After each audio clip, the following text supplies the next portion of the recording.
दोस्तों, जैसा कि आप सभी जानते हैं कि संभावना थी कि लूना 25 सोमवार को लैंड कर सकता है, लेकिन शनिवार को अचानक आई गड़बड़ी के कारण रविवार को चांद की सतह से टकराने के बाद लूना 25 चंद्रयान 3 से रेस में हार गया है। रूस का स्पेस मिशन लूना 25 रविवार को चांद की सतह पर लैंड करने से ठीक पहले क्रैश हो गया। इससे पहले बीते दिन लूना 25 में कोई टेक्निकल गड़बड़ी आ गई थी। रूसी स्पेस एजेंसी को पूरा विश्वास था कि उनका मिशन सफल होगा, लेकिन ऐसा हो नहीं सका। सोमवार से बुधवार के बीच में लूना 25 को लैंड करवाया जाना था। सबसे ज़्यादा संभावना अगले 24 घंटे के भीतर ही थी।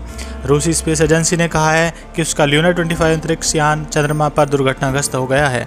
एजेंसी रास्कोमोस के यान के क्रैश होने की वजह भी बताई गई है। उन्होंने बताया है कि उनका मानव रहित रोबोट लैंडर कक्षा में अनियंत्रित होने के बाद चंद्रमा से टकरा गया।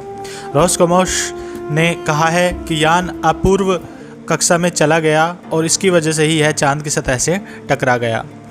जैसा कि आप जानते हैं कि भारत ने पिछले महीने 14 जुलाई को अपना तीसरा चंद्र मिशन चंद्रयान 3 भेजा था। यह पृथ्वी और चंद्रमा की चारों ओर चक्कर लगाते हुए चांद की सतह के करीब पहुंच चुका है। 4 साल पहले लगभग 2019 में भारत ने चंद्रयान 2 लॉन्च किया था, लेकिन सतह पर लैंडिंग से ठीक पहले मिशन सफल नहीं हो सका था। इस बार इसरो के वैज्ञानिकों ने तीसरे मिशन को सक्सेसफुल बनाने के लिए दिन रात एक कर दिए हैं। उधर 10 अगस्त को रूसी स्पेस एजेंसी रोस्कोमोस ने भी अपना चांद मिशन लूना 25 को भेजा था। चंद्रयान 3 के बाद भेजे जाने के बावजूद इसकी लैंडिंग पहले होनी थी। जहां भारत का चंद्रयान 23 अगस्त को शाम 6:04 पर चंद्रमा की सतह पर लैंड करेगा, वहीं संभावना थी कि लूना 25 सोमवार को लैंड कर सकता है। लेकिन इन दोनों की रेस में, क्योंकि लूना 25 अभी रेस में पीछे छूट गया है क्रैश होने के कारण, अभी चंद्रयान 3 अब सफलतापूर्वक आगे बढ़ रहा है। दोस्तों, हमारे देश में सुंदर सलोने चंद्रमा को देवताओं के समान ही पूजनीय माना गया है। चंद्रमा के जन्म की कहानी भी पुराणों में अलग अलग तरह से मिलती है। ज्योतिष और वेदों में चंद्र को मन का कारक कहा गया है। वैदिक साहित्य में सोम का स्थान भी प्रमुख देवताओं में मिलता है। अग्नि, इंद्र, सूर्य आदि देवों के समान ही सोम की स्तुति के मंत्रों की रचना भी ऋषियों द्वारा की गई है। मत्स्य एवं अग्नि पुराण के अनुसार जब ब्रह्मा जी ने सृष्टि की रचना करने का विचार किया तो सबसे पहले उनके मानसिक संकल्प से मानस पुत्रों की रचना की गई। उनमें से एक मानस पुत्र ऋषि अत्रि का विवाह ऋषि कर्दम की कन्या अनुसुईया से हुआ, जिससे दुर्वासा, दत्तात्रेय और सोम 3 पुत्र उत्पन्न हुए। सोम चंद्र जी का ही एक नाम है। पद्म पुराण में चंद्र के जन्म का एक अन्य वृत्तांत भी दिया गया है। ब्रह्मा जी ने अपने मानस पुत्र अत्रि को सृष्टि का विस्तार करने की आज्ञा दी। महर्षि अत्रि के अनुसार अनुत्तर नाम का तप प्रारंभ किया गया।